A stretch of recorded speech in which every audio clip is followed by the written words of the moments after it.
Transfer deal that I wanted to get all your opinions on today, and obviously you saw me share it in the group chat. A journalist that I was talking to earlier on today spoke about Arsenal, and it kind of fits into what Delaney and Ornstein were talking about last week. And he has stated that Arsenal are actively pursuing Nico Williams. They also have an interest in Rafinha as a potential option in this last week or so of the transfer window to try and get that attacker in.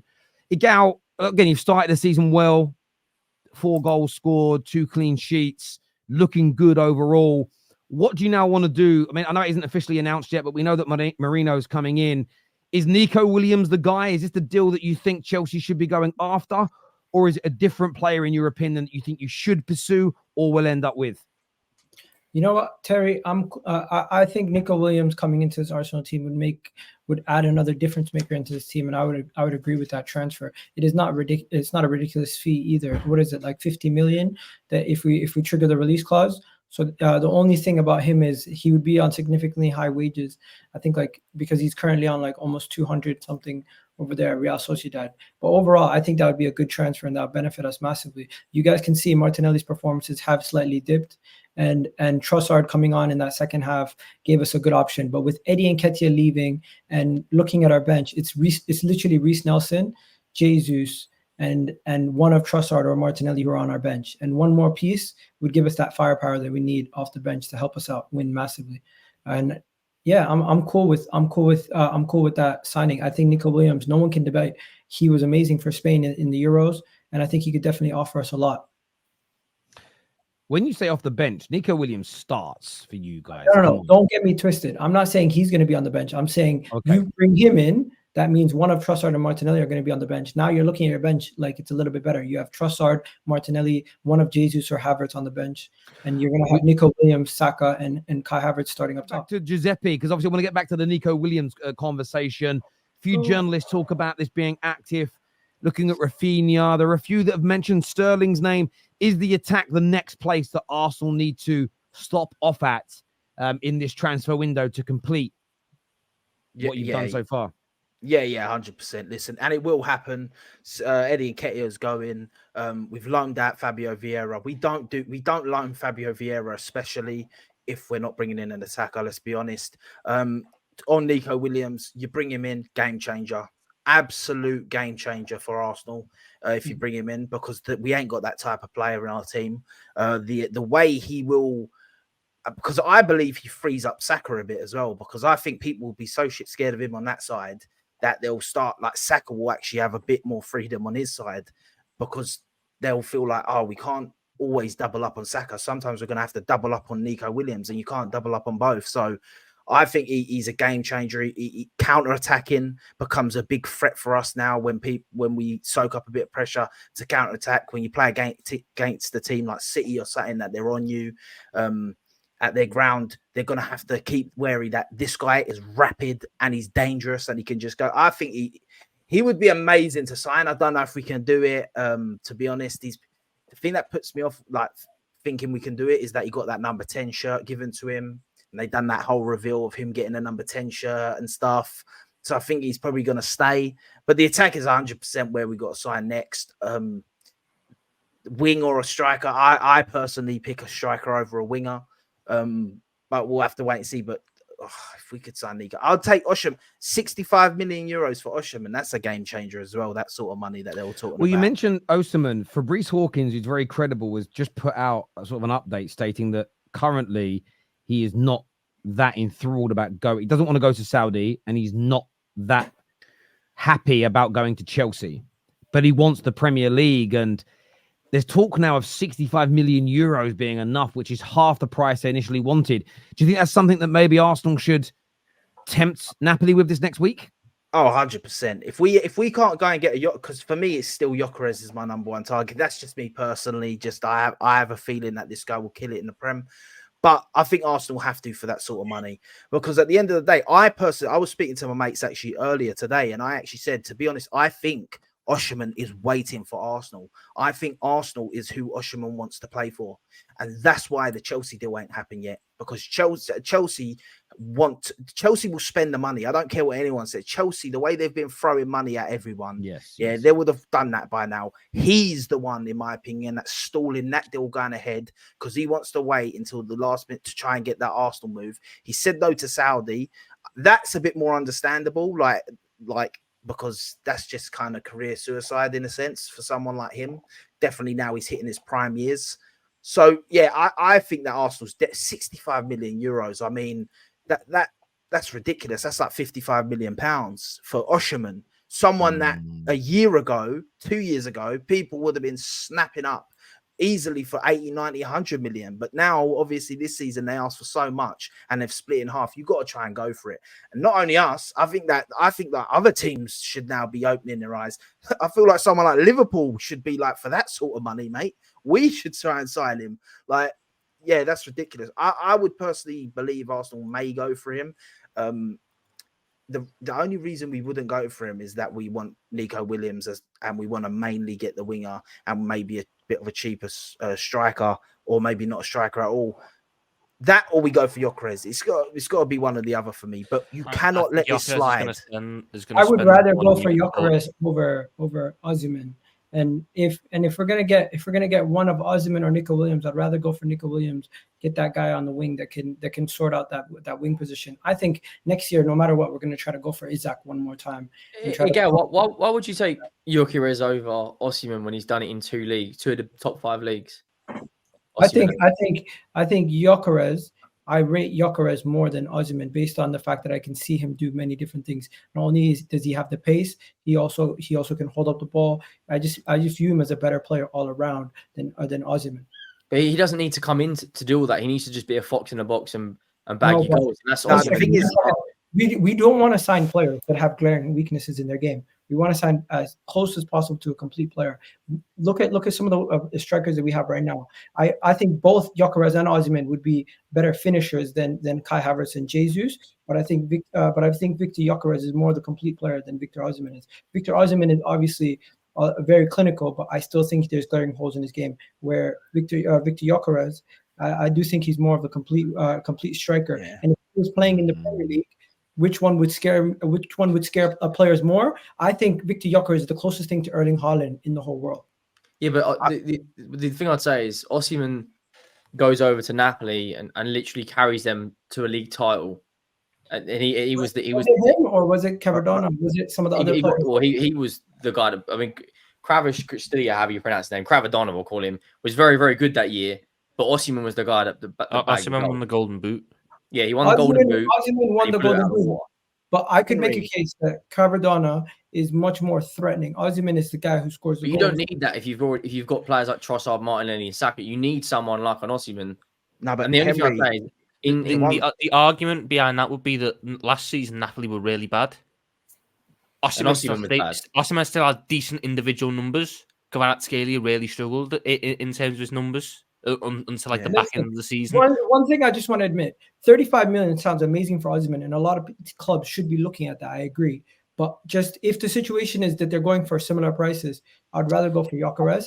And also, if Arsenal are going to sign a winger or a striker at this moment in time, they're going to look at the winger position, just based on what they've been hearing all window that we're going for a winger. So I think if the club is going to sign somebody, they're going to probably sign Nico Williams.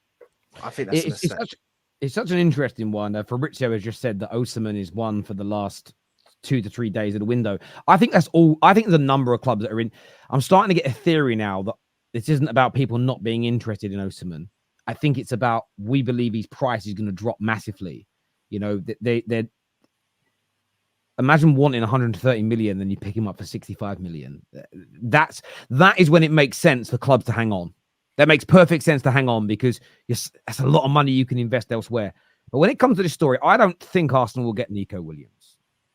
However, it sends out a very different statement. This is a player that Barcelona want. This is a player that is moving into the peak of his career. The world is watching. The world wants. I said this the other day, and people said Alexis Sanchez and Ozil, and I disagree, because they were at that stage either wanted to leave or the clubs they were at, Barcelona and Real Madrid, wanted to let them go. I don't remember the last time Arsenal signed a player that was looked at as world-class to potentially world-class, who a gigantic other club wanted, who they went and paid the money for and convinced to join their football club. And that isn't a dig at Arsenal. Rice. You could throw Declan Rice into it. I'm talking about a Bayern Munich, a Barcelona, a Real Madrid, where, and the English players are a little different here in England. And I'm not trying to, Man United don't do it very often either. I'm talking about, it would be a seismic move for Arsenal, a player who seemingly just wanted Barcelona. It would show a change in your direction. It would show that you've always been a giant club. But I think it's a move that signifies the potential of moving into that next echelon up, which eventually goes on to win those major trophies. I think the player's brilliant. What he brings to you would be great. Martinelli, that he may come good this season, but I don't think Arsenal have got the time to wait. I don't think you can sit there and hopefully wait for him to come back. I think you need to look at it and say, if there's a possibility of Nico Williams, you bring him in, and then it's down to Martinelli to fight for his position back in the team. I feel like you should make a move for Williams this week, whether you get him or not. The buyout clause is there, so you know that you've just got to offer that money cash. I think you should be in the ear of that Nico Williams camp. You should be making an offer which makes him one of the best paid players at your club. Incentivize him to the max. If you win Premier Leagues or Champions Leagues, he gets huge bonuses. And you should be making the play of all plays to land this man. It stops him going Barca. And I think it would send shockwaves through the Premier League because it's not a typical Arsenal transfer of the last 30 years, even when you were at your pomp. So as much as I think Gyökeres is good and Osimhen is good, if you guys put on, again, the whole comment section, whenever the stories come up about Nico Williams, whether it's Ornstein or Delaney talking about it, the instant reaction from every rival is, no chance, he wants Barca. That just shows you if you pull it off, it's seismic. I think you guys should be trying to move Evan and Hurst this week to sign him. I really do. Terry, I think we should get both. I think we should get both because, listen, at the end of the day, first of all, what you said about Osimhen really, like, something just went off in my mind, and it sounds very much like an Arsenal type of deal. Like Arsenal might know, might have spoke to Osimhen, knows he wants to come to Arsenal, and they're saying, well, we don't need to hurry up. If he only wants us, we'll rate White till the end of the window and get him at the lowest price possible. Sounds like how Arsenal have been moving this window. Why not sign both of them? For people that want to know, Arsenal have basically spent £0 this transfer window. Now, if you can get Osimhen for 55 million, and then you can get Nico Williams for something like 45, that means you're spending 100 million. Yeah. And if you could get both of them in, I'm sorry, you just changed the game. Like, everyone looks at Arsenal in a different way. And I know it might sound far-fetched. Yeah. I know it might sound far-fetched and I know it won't happen. But if I was Arsenal, I'm saying, listen, 100 million, yeah, that would be what we've spent this transfer window because we haven't spent no money so far. And you've brought in Osimhen and Nico Williams. Now, what does that tell City, the rest of the Premier League, and the rest of Europe? They'll be like, holy crap, Arsenal are serious now because we've gone to sign two players. 100 million for both. That's actually, I mean, mathematically, forget whether Arsenal can do it. 45 million release clause for 165. So it's 105 million. Sorry, 110 million. I mean, that's not a lot of money for those two. Like, if we just forget it's Arsenal, if someone said to you now, your club for 110 million could have Nico Williams and Osimhen, who's saying no to that? I don't think anyone's saying no. Is Nico Williams got a 45 million? The only way we say no to Osimhen is if Mikel Arteta doesn't view him as the type of striker that he wants. That's the only way. Nico Williams, I'm telling you right now, that's probably one of the most exciting signings we've been talking about this whole window. So if we can bring him in after everyone's seen what he did at the Euros, I know his GA isn't ridiculous. Like, he's not that guy who scored a lot of goals at Bilbao, but in this Arsenal team, the opportunities he would get and having a player that runs at people, he'd probably be one of the most exciting players that we would have in our club. What he does that a lot of the Arsenal players haven't done yet is in the biggest moments he steps up. Copa del Rey, quarterfinal, semi-final, final, stepped up. Don't take Euros, away. semi-final, final scores. Like, he is, when it comes to the biggest occasion, he delivers, and he has delivered practically every time he's been in those occasions. Plus, VK signs for you lot. I think, man, it would be a big game if he was to sign for you right now. Man City then have to go out and react. City have then got to go and sign another midfielder or another attacker. VK here says Arsenal ain't that guy. And do you know what, VK? I get where you're coming from, but I think that's the point that's being raised by the panel tonight. It sends shockwaves. So that's the point. Arsenal aren't viewed as a team that's going to go and do that. For me, it would signify a change. It would signify a change in ambition and what they're prepared to spend to get there. Because I do think in the last 20 years, even the most diehard Gooner could admit, there's been times where they created, even under Wenger, some really good teams. They had to go out in the summer or out in the January and buy that. The famous one was Higuain. Go out and buy that player just to get you over the line, and they've never gone and done it. Or they haven't done it as regularly as they should have done. So I do agree. Look, I agree. I don't think they're going to do it. But for 100 odd million, it has to be worth looking at. I've got some super chats here I want to run to before we start talking Chelsea. This says, who's better, Anthony Gordon or Nico Williams? Nico Williams. Anthony Gordon because he's Scouse. Nico Williams is better.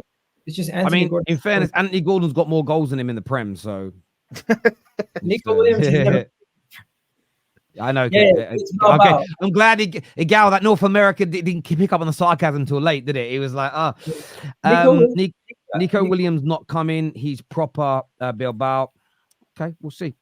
Napoli is a pain to deal with. Yeah, but that's why they've dropped their asking price in half. They've been dealt with. The Portuguese league is not to be trusted. Eucharist played at Brighton in the Championship, but goes to Portugal and breaks out. Very good in the Championship. As long as you don't buy the player from Benfica, you're good. No, but he was very good in the Championship as well. He was at Coventry, and he had two really good seasons. Like he wasn't like crap in the Championship, and then all of a sudden just where's that come from? No, he was very good in the Championship and a number of Prem clubs.